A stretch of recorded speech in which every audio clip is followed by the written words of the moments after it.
Nini wa governor county-inĩ ya Machakos niwe Francis Mwangagi ni ameneirie thirikari ni kuhuthira mbeca cia muingi na njira ya uitangi ikigwatia kuhura njeki ikundi cia wonjoria matura-ini.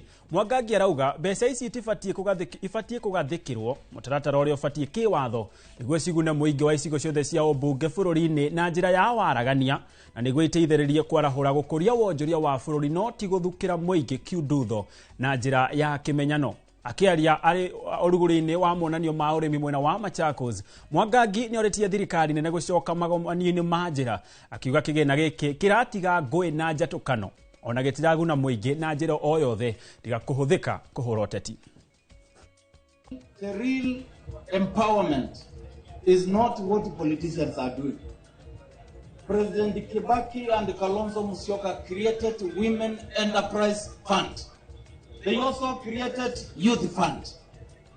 Sasa hii ingine watu wanaondoka na mandeke na magari mingi, mnaenda mnatoa milioni 5, alafu kwenda hapo mmetumia milioni 10. Sasa what kind of empowerment is this? So I think let's go back to the institutionalism, so that money, instead of being withdrawn and being given to various groups in some sections of the country, it is evenly distributed so that it can reach every part of this country.